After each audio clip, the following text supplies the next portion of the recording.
Hi everyone, welcome to a quick tour of classroomscreen.com. I'm just going to provide you a quick look at some of the features that this free website has to offer. This is a great website for using the widgets that you see down at the bottom of the screen to help manage transitions and some of the classroom routines within your class.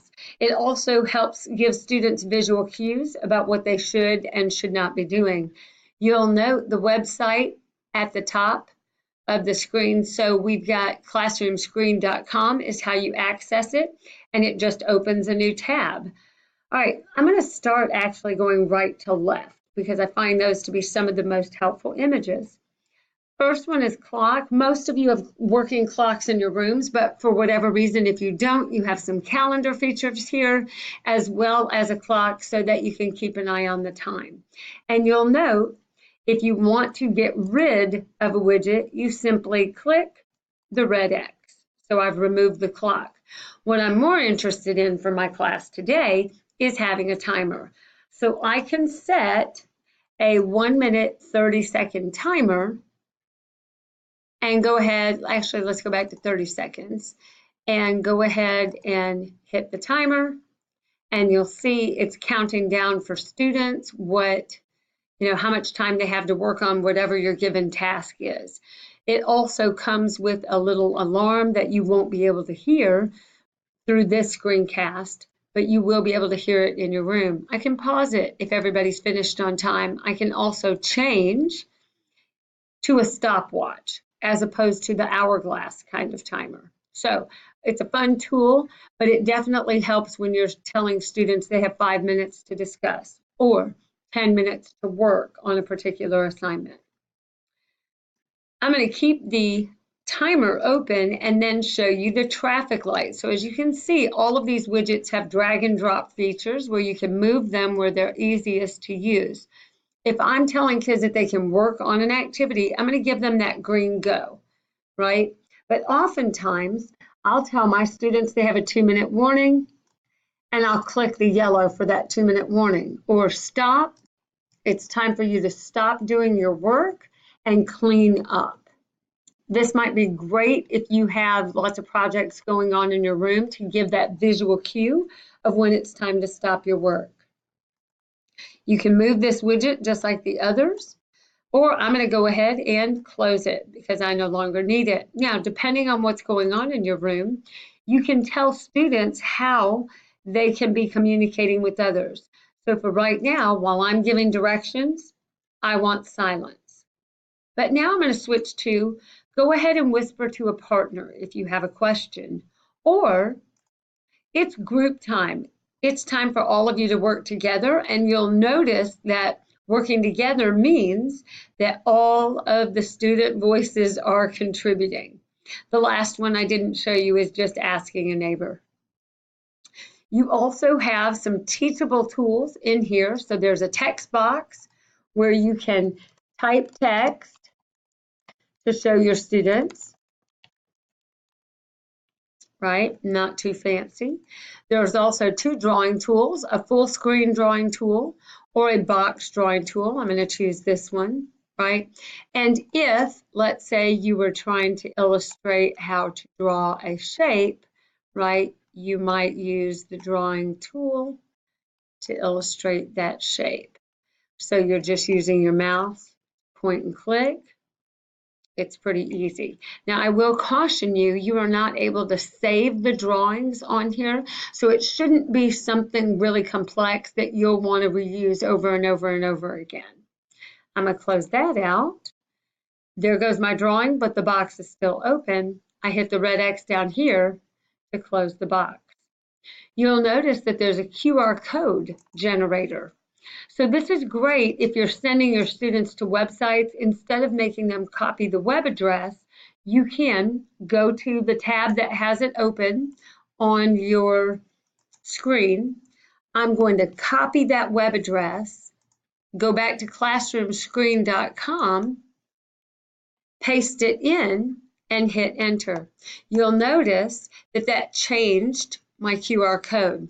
So students can now use their phones to scan and get to the right web address for whatever we're doing for the day. Next, you'll see a sound level widget. And to be honest, I haven't used it before because it requires an external microphone. I'm not sure if our laptops would be able to pick up sound level in the classroom, but that's what it's set to do. So think about how many times you've told your classroom you're getting too noisy in here. This is a sound bar that measures how much noise is going on in the room. If somebody can try it out and make it work, I think we would all be interested in making use of that tool. Next, there's a randomizer that allows you to, for example, roll dice. If you wanted to say, I have 6 groups doing something, I'm going to roll the dice. And my number 4s, you guys are going to be the first group to go and present the information. Or you might use it by saying, group number 1, you guys have the first question. Group number 5, you guys have the next question.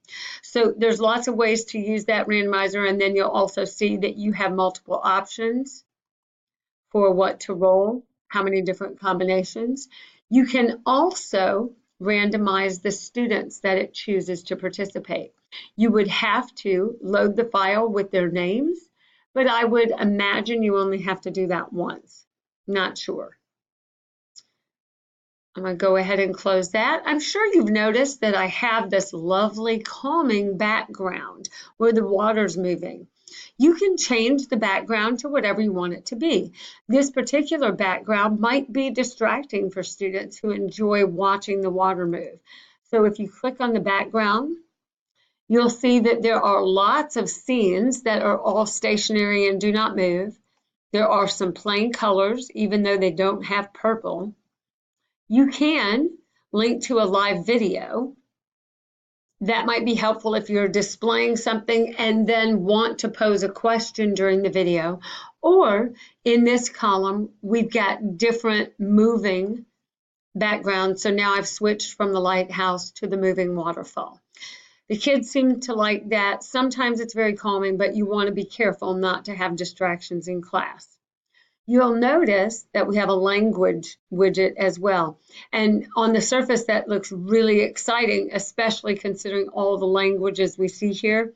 Unfortunately, when you pick the language, all it does is switch the language that the widgets are listed in. So unless you were doing a very basic vocabulary opportunity, or just wanted to reinforce the vocabulary words for all of these widgets, foreign language teachers, you guys might not be able to make good use of this tool.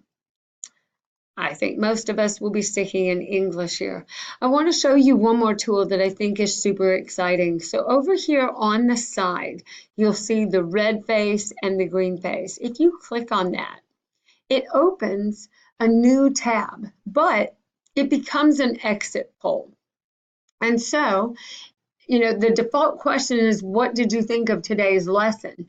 But I might pose a different question, like, do you understand how to use classroomscreen.com?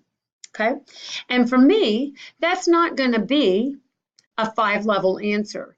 I might just say, I want this to be a yes or no. And so now this screen is up and interactive. If you have an interactive board where students can use your pen or a touch screen, students can come by, and as they walk out of the room or as they come up to your desk, they can tap their answers one at a time to log their results.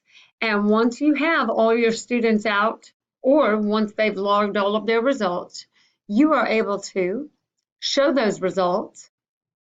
You're also able to hide the results, go back to just a question, and you can reset the results. So if you wanted to take a different check each class period, you could do that. Or if you wanted to compile the data all day long, you could do that. So I'm going to reset it, and now it's gone to 0 votes.